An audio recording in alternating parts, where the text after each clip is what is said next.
muito boa noite para você. O Entrevista Coletiva de hoje recebe o deputado federal Paulo Abiaquil, do PSDB, que é o presidente do partido em Minas Gerais e secretário-geral nacional da legenda.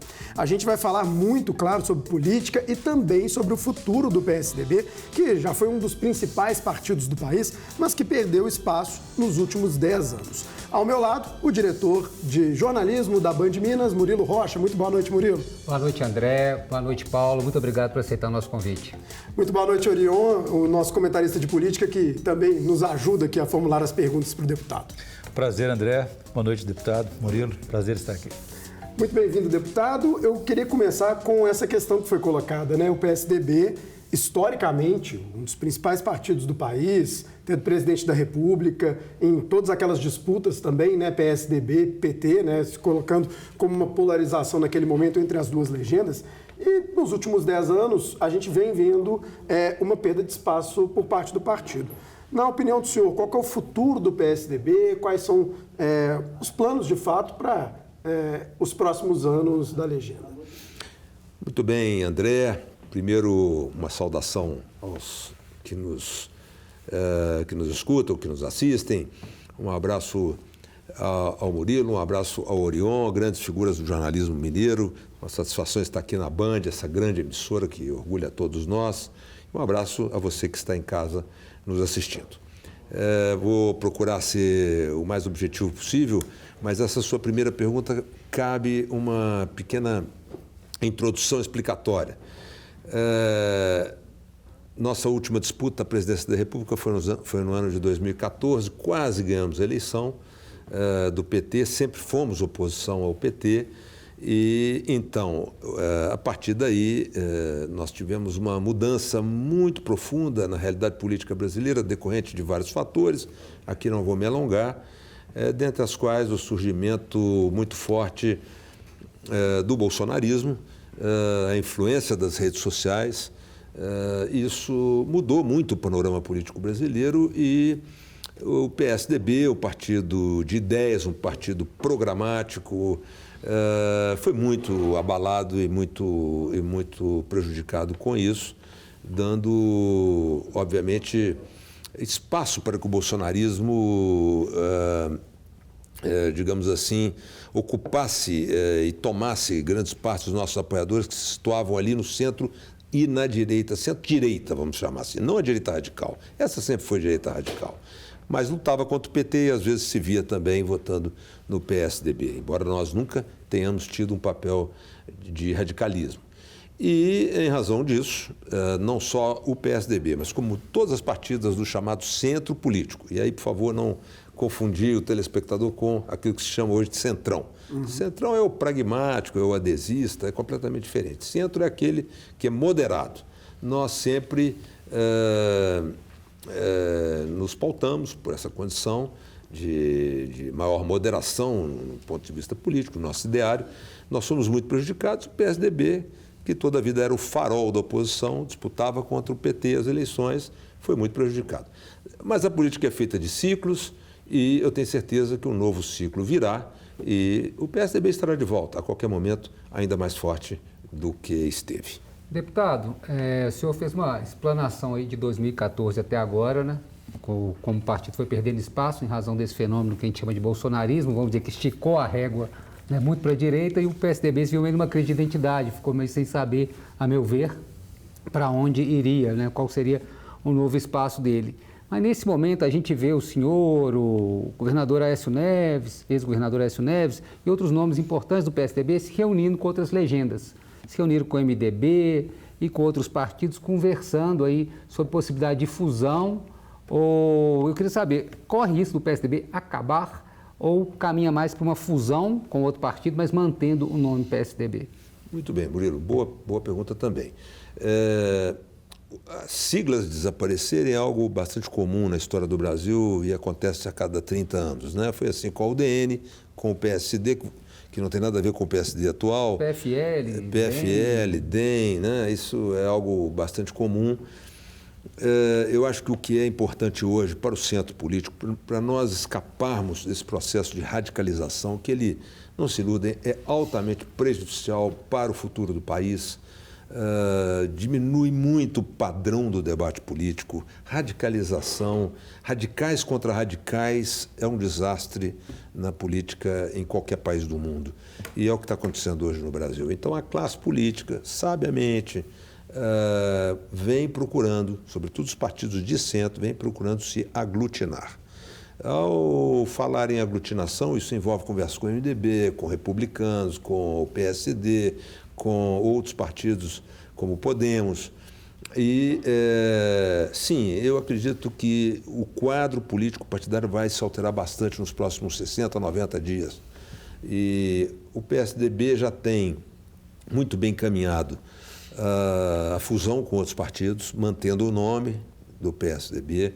Mais adiante nós vamos estudar com os especialistas, com as pessoas que entendem melhor de comunicação, se é o caso de mudar o nome ou não. Mas, a princípio, isso não é uma condição. Pelo contrário, o PSDB, nesse aspecto, é muito valorizado, porque, repito aqui uma expressão que eu usei, sempre foi o farol da oposição.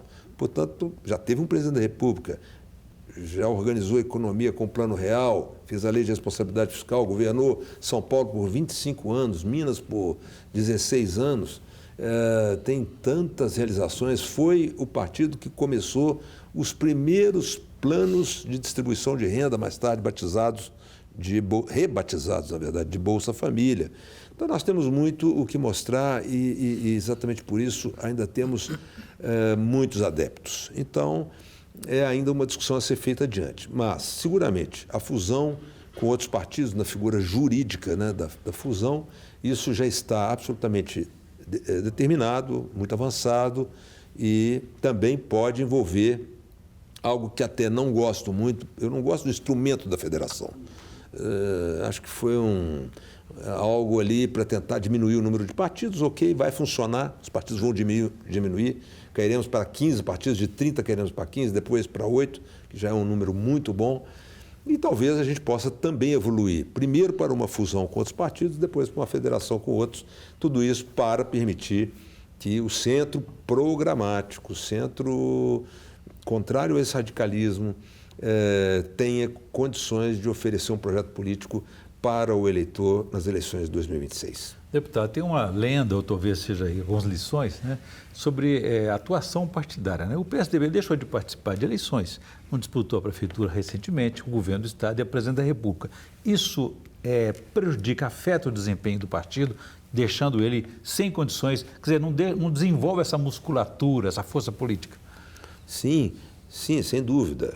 Tudo começa ao não participar das eleições presidenciais de 2022. Esse foi o maior pecado. Isso advém de decisões do Diretório de São Paulo, porque o candidato era o então governador de São Paulo, João Dória. E uma crise interna no Diretório do PSDB de São Paulo acaba com a candidatura de João Dória, que havia vencido nas prévias, o outro pretendente do partido, que era o governador do Rio Grande do Sul, Eduardo Leite. A partir dali, há o esvaziamento do partido. O partido vai apoiar uma candidatura do MDB, que era a candidatura da senadora Simone Tebet, que merece todo o meu respeito, mas que, na sequência, recebe um convite para ser ministra do governo Lula e aceita, né? Então, com isso, o nosso eleitor ficou realmente, eu diria que se sentiu ali desamparado naquilo que sempre defendeu, né? Uma independência em relação a qualquer vínculo com o PT. E esse era o nosso eleitor. E, a partir daí, nós sofremos os efeitos da eleição para o governo do Estado, para a Prefeitura de Belo Horizonte e em outros estados também. Isso impôs uma redução no número de parlamentares da bancada, mas, repito, e tenho sempre que acreditar nisso, e tenho, a essa altura, já visto, de fato, resultados concretos para acreditar nisso, vejo o PSDB voltando, se revitaminando e voltando a ser na política brasileira em breve. Deputado, mas esse fortalecimento do PSDB, essa reconstrução do PSDB, ela passa por Minas Gerais? Porque, como o senhor disse, o PSDB também tem uma história muito centralizada em São Paulo. Claro, teve quadros importantíssimos, né? O governador Aécio Neves, inclusive, chegou a ser presidente da Câmara dos Deputados, candidato a presidência, quase venceu, outros quadros também, mas assim como o PT também aqui em Minas Gerais, acho que Minas, de certa forma, perdeu uma importância política nos últimos anos. Nessa reconstrução do PSDB, Minas tem um protagonismo nesses novos caminhos ou São Paulo ainda continua ditando os caminhos do PSDB? É curioso, é interessante essa análise sua. Sim, claro, obviamente tem que passar por Minas Gerais, como tem também que passar por São Paulo. São os dois estados mais populosos do país. Mas hoje o que a gente desenha para o futuro do PSDB é um país ainda mais orgânico, um país mais bem organizado, sobretudo onde nós não tínhamos força até muito recentemente. Nordeste, Norte e, principalmente, o Centro-Oeste, o PSDB vai muito bem. Nós temos o governo do Mato Grosso do Sul, o senador de Mato Grosso do Sul. Então, já temos um senador de Alagoas, já temos um senador do Amazonas, já temos um senador do Paraná. Quer dizer, as coisas estão retomando. E agora nós temos realmente a ideia de não fazer algo concentrado como foi no passado em São Paulo e Minas Gerais. Isso de fato dominou a direção do PSDB durante muitos anos e talvez não tenha sido tão bom quanto se imaginou. O senhor falou desse pecado, né, usando o próprio termo que o senhor utilizou, de não ter participado das eleições presidenciais de 2022. 2026 já está no radar. E a gente tem visto, nessa situação de polarização, né, um governo Lula que tem uma desaprovação crescente e o Bolsonaro, né, do outro lado, numa situação de inelegibilidade. Como é que o senhor vê esse cenário para 2026? Como o PSDB pode entrar nessa disputa presidencial? Eu vejo com preocupação e por isso eu tenho sido um dos principais incentivadores desse processo de aglutinação das forças políticas mais moderadas, porque o enfraquecimento da esquerda radical e o enfraquecimento da direita radical leva a um espaço também propício para os aventureiros. E quando eu chamo aventureiros, eu me refiro a pessoas talvez não plenamente capacitadas para o exercício da presidência da República, para o exercício do governo do Estado, para o exercício da função pública da maneira mais bonita que pode haver, da maneira imaginada pelos filósofos da antiguidade, e vejo espaço para figuras hoje que têm uma capacidade competitiva muito grande, porque sabem lidar muito bem com essa, vamos chamar assim, essa já não é mais uma novidade, né? Mas essa nova onda, né, de selfies e TikToks e etc. E muitas vezes de promessas absolutamente demagógicas e sem nenhuma consistência, sem nenhuma sustentação no mundo real, no mundo fático.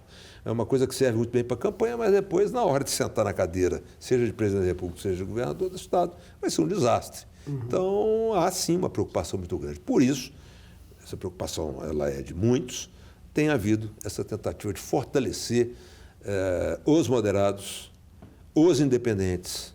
E quem são eles? São os que não têm vinculação com o lulopetismo e que não falam com nenhum tipo de depreciação, quem quer que seja, que não tem nenhum vínculo ao bolsonarismo e que, portanto, pensam como pensaram um dia Juscelino Kubitschek, Tancredo Neves, por que não Fernando Henrique Cardoso, por que não Michel Temer, figuras que eram do centro político brasileiro, que fizeram indiscutivelmente, eram uns mais populares do que os outros, mas fizeram realizações efetivas no Brasil. Não que o governo do Lula não tenha, eventualmente, tido bons períodos, teve. Mas não que o presidente Lula, o presidente Bolsonaro seja só defeitos, não, aqui não vem ao caso, mas eu acho que o centro político precisa de voltar a ter um nome e de oferecer ao eleitor essa alternativa. Está nesse processo de desgaste, polarização, radicalização, que já aconteceu entre o PT e o PSDB, por exemplo. Então houve um esgotamento e aí foi nessa hora que o governador Romeu Zema venceu a eleição. O senhor considera também nessa categoria de aventureiro? Olha, eu devo muito respeito ao governador do meu estado, né? Chamá-lo de aventureiro, não. Outsider, algo assim. Outsider, sem dúvida, né? Eu acho que foi um momento da vida nacional, os historiadores do futuro ainda vão olhar para esse período com muita curiosidade, um momento em que, de fato, houve uma saturação da política, vamos chamar assim, mais tradicional, mais convencional, e surgiram figuras novas, algumas até tiveram êxito, né? Outras ganharam popularidade, mas sem tanto êxito, se você imaginar numa política de longo prazo, realizações, obras, né? Imaginar o futuro do Estado, etc. Mas sim, sem dúvida, é um pouco daí que surgem a figura dos outsiders e assim como o governador Zema, que é um homem de bem, é um homem honesto, inegavelmente, está tentando aí fazer o trabalho dele, da maneira dele. Também tivemos outros que não foram tão bem, como o caso do governador, que nem eu conheço, né, para dizer, mas teve o caso do governador Wilson Witzel, né, no Rio de Janeiro, que ficou muito pouco tempo no mandato, foi logo cassado. E assim outros tantos. E a gente se vê diante, sim, do perigo de uma candidatura como quase... que pode dar muito certo, mas pode também dar muito errado e levar uma cidade ao desastre. Eu não sei o que poderia representar candidaturas como aquelas que surgiram nas eleições municipais, tipo nas Pablo capitais. Marçal, por aí. Pode dar muito certo, mas pode também dar muito errado, não sei. Agora, deputado, o Orion citou o governador Romeu Zema aqui, eu queria trazer o papo aqui um pouco para Minas Gerais e falar da figura do ex-governador, ex-senador, deputado, hoje federal, Aécio Neves. Ele ainda é um quadro fundamental para uma disputa eleitoral de executivo dentro do PSDB? Eu estou pensando, governo de Minas, por exemplo, ano que vem, o PSDB ainda pensa trabalhar um nome para o ano que vem para o governo de Minas, ou até aí o atual deputado federal também para uma presidência da República? Ele tem esse peso, essa estatura ainda para essa disputa? Murilo, eu tenho com ele, tenho com Aécio uma amizade que vem desde a infância, né? Portanto, sou uma pessoa, tenho lá a minha suspeição para falar sobre. O que demonstra que ele é um ativo político da maior importância, tanto para o Brasil como para o Estado de Minas Gerais, são as pesquisas. São as pesquisas. E nós temos feito pesquisas frequentemente, todo tipo de pesquisa, quantitativa, qualitativa, pesquisas vinculadas à eleição municipal, pesquisas voltadas especificamente para o futuro, né, as próximas eleições, e ele sempre pontua ou em primeiro ou em segundo lugar, com uma rejeição decrescente, coisa muito interessante, né? Enquanto outros, que estão aí um pouco chamando assim, mais na moda, com uma rejeição permanente. Então, na medida em que o tempo vai passando, ele vai se explicando, né, os problemas que ele teve vão se resolvendo, as absolvições vão chegando ao conhecimento da população, a rejeição vai diminuindo. Então, eu não sei se ele vai disputar, eu acho que ele não tem ainda, sinceramente, uma decisão tomada íntima, pessoal, mas, inegavelmente, as pesquisas indicam que ele é uma figura de grande importância, de grande relevância em qualquer campanha eleitoral. Mas se houver mais viabilidade hoje e possibilidade, caso ele tome essa decisão, para ele tentar novamente voltar ao governo de Minas ou para ele se lançar novamente como candidato à presidência, um pré-candidato à presidência? Eu posso dizer o que eu desejo. Eu gostaria que ele fosse candidato a governador de Minas Gerais, porque ele fez um grande governo. Ele teria condições realmente de trazer de volta a Minas a importância que Minas teve no passado. Isso é o que eu gostaria. E depois, ele ainda é um homem novo. E depois, quem sabe, fazer uma nova tentativa para a presidência da República. Mas isso é para depois. Eu gostaria de vê-lo de volta ao governo de Minas, porque o Murilo aqui cabe se me permite, uma divagação. Vamos lá. Eu fui líder da oposição ao governo do Lula e da Dilma. E, de forma respeitosa, fazia um debate de altíssimo nível.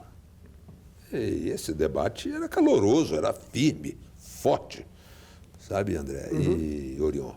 E, ao mesmo tempo, na mesma época, no mesmo período, verbas federais de imenso valor eram trazidas para Minas Gerais e para Belo Horizonte, onde foi possível construir a duplicação da Avenida Nossa Senhora do Carmo, ou quadruplicação da Avenida Antônio Carlos, me desculpa, Sim. e a construção do anel da linha verde. Né?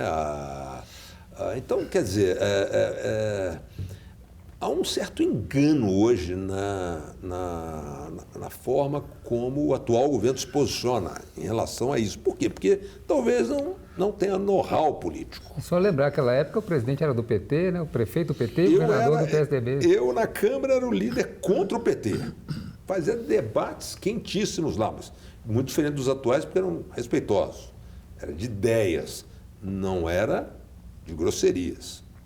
E, ao mesmo tempo, mesmo com a nossa posição antagônica, nós nos fazíamos respeitar em Brasília porque nós tínhamos conosco Minas Gerais, os mineiros. E ai deles se não respeitassem Minas Gerais e os mineiros. E eu noto que hoje, infelizmente, Minas ficou relegada a uma importância muito pequena nesse cenário da política nacional, não recebe investimentos federais, quando recebe é uma brigalhada danada e podia estar recebendo muito mais e é uma provocação o tempo inteiro e uma provocação muito rasa, sabe? Não é no campo das ideias, é no campo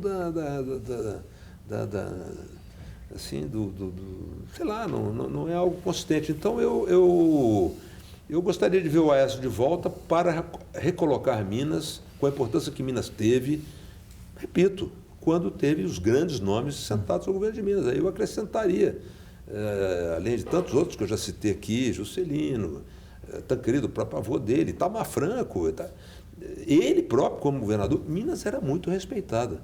Eu falei isso recentemente. Ai de um presidente da República que naquela época, ao tomar uma grande decisão que dissesse respeito ao futuro do Brasil, vamos lá, uma reforma tributária, uma reforma da Previdência, uma política econômica, uma decisão sobre política econômica, aí dele se não ouvisse a opinião de Minas. E hoje não é assim.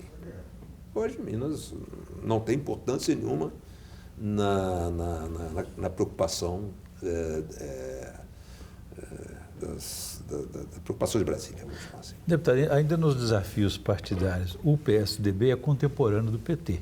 Surgiram na década de 80, cresceram juntos e juntos também disputaram importantes eleições aí.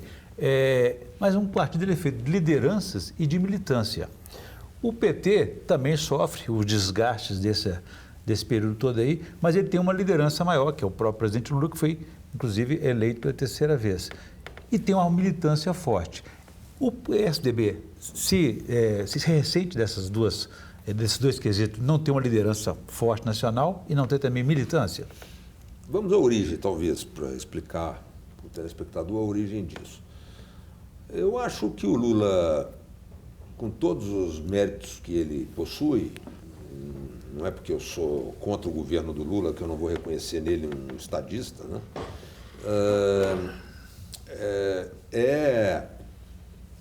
Vamos chamar assim, recuperado para voltar ao cenário político brasileiro no confronto com o Bolsonaro. Era a figura que talvez pudesse ali representar um contraponto ao Bolsonaro para quebrar um pouco aquilo. Então, houve ali um processo quase que, também os historiadores vão saber explicar isso no futuro, de recuperação do Lula para ser candidato à presidência da República, ele que respondia a um monte de condenações, etc., temos as penas anuladas e volta a ser candidato à presidência da República e ali, com uma diferença muito pequena, ganha as eleições.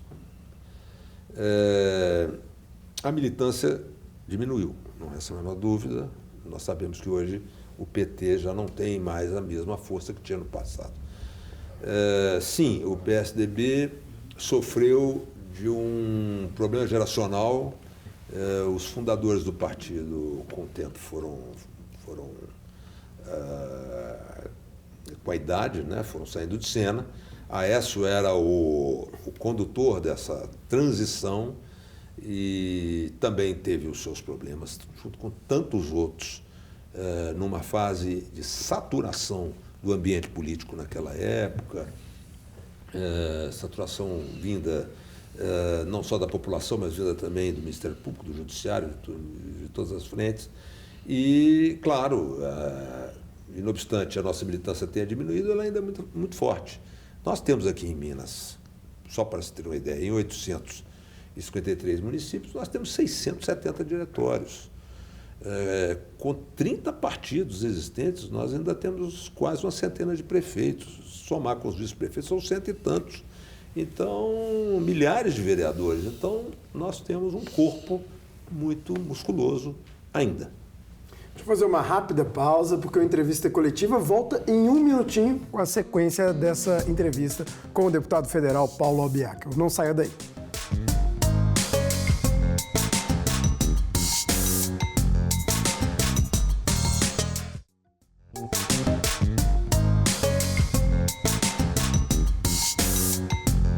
De volta com a entrevista coletiva, que recebe o deputado federal Paulo Abiaca, que é presidente do PSDB em Minas Gerais e secretário-geral nacional da Legenda.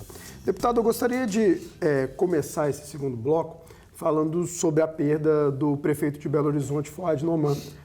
Esteve nos quadros do PSDB por muitos anos, imagino que tem uma ligação também com o senhor, né? Como é que o senhor recebeu essa notícia e o que o senhor espera do futuro da capital mineira com a perda do Fuad? Primeiro, né, lamentável o falecimento do Fuad.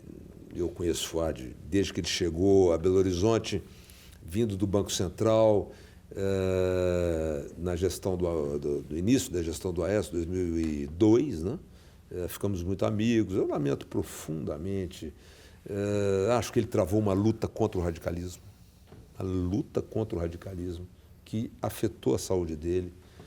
Ele é um herói na luta contra o radicalismo.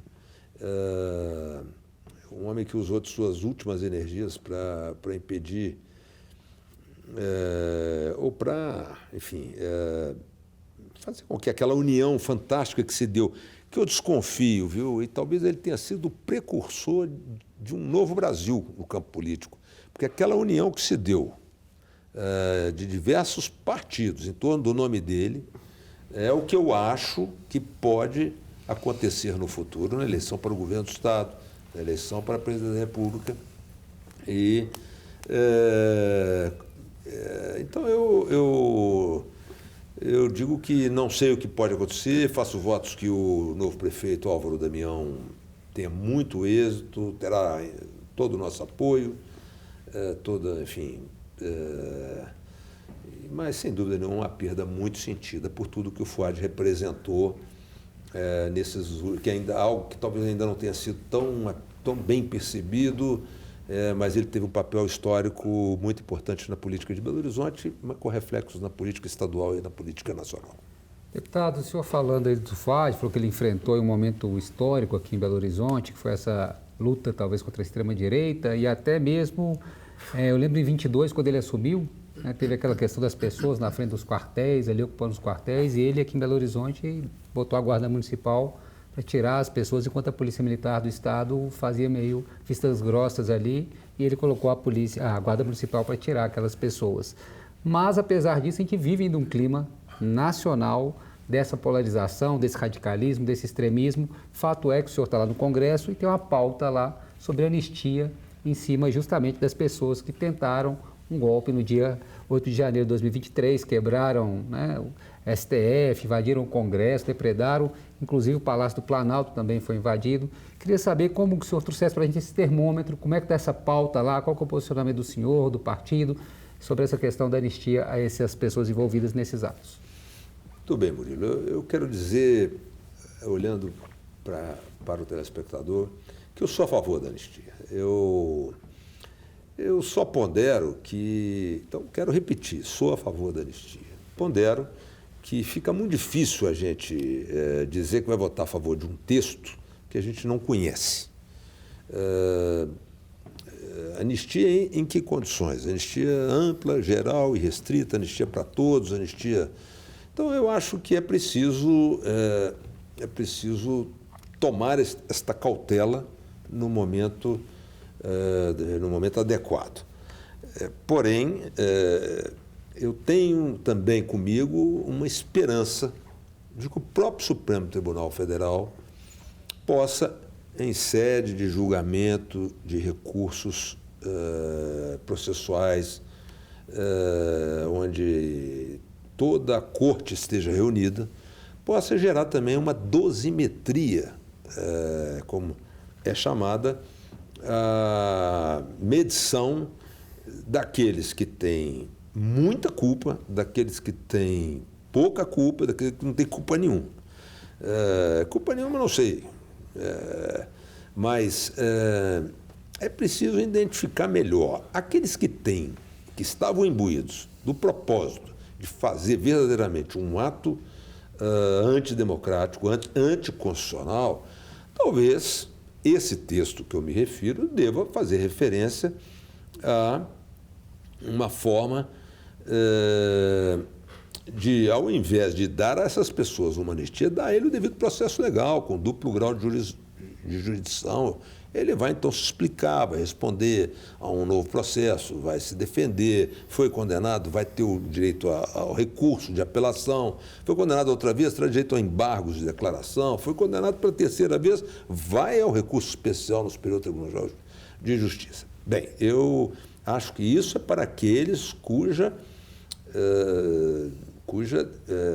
clareza em relação aos seus objetivos esteja assim, absolutamente indiscutível. Acho que a grande maioria ali precisa de ter as suas penas revistas.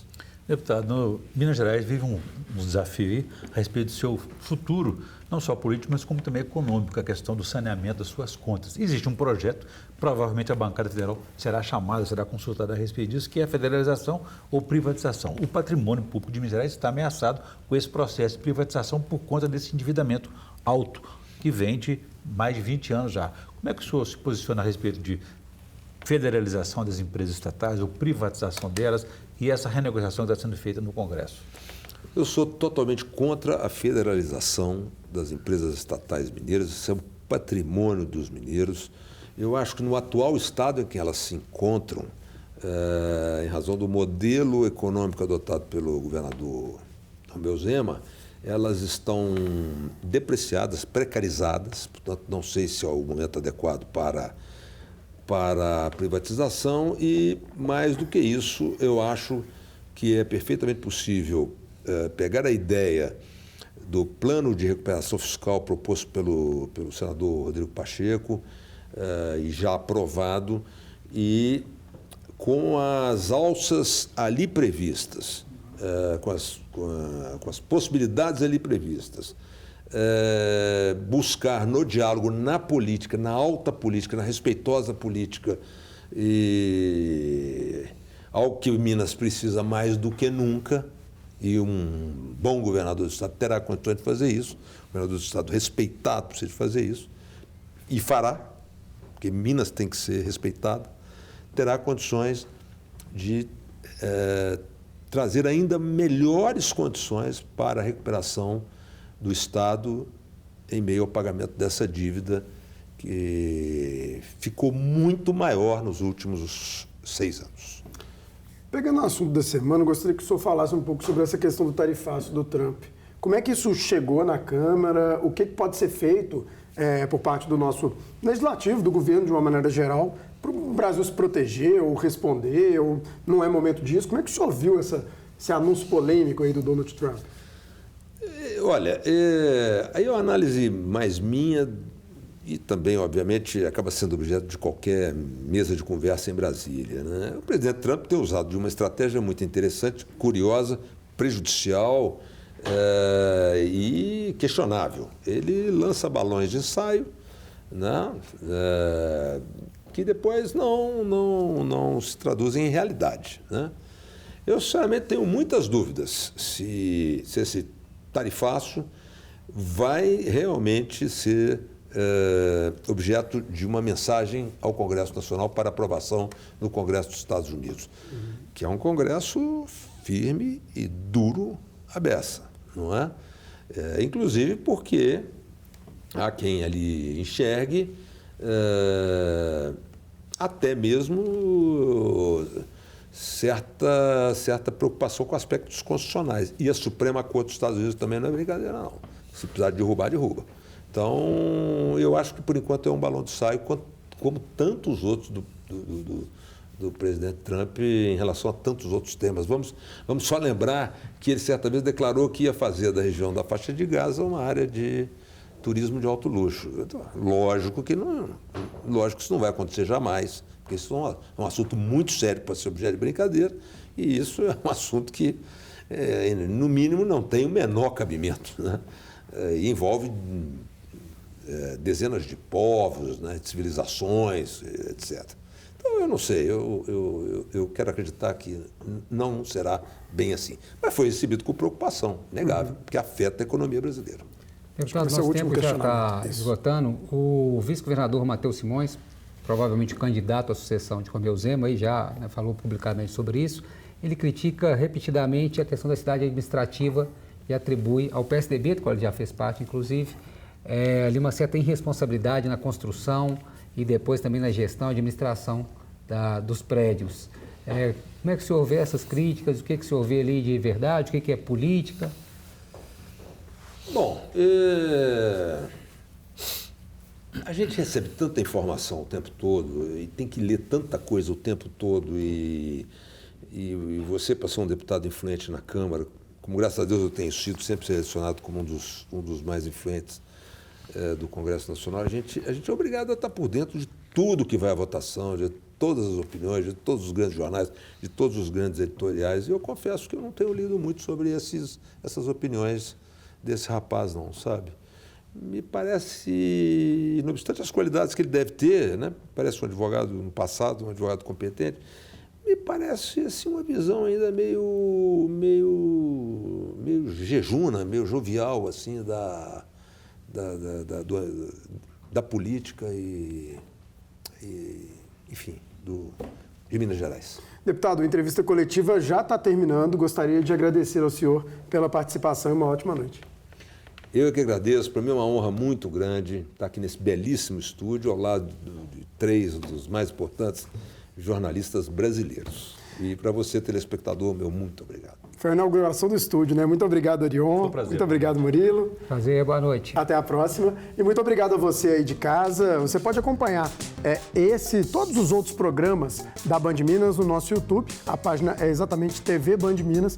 Então, vá lá, confira. Uma ótima noite para você e também um excelente final de semana.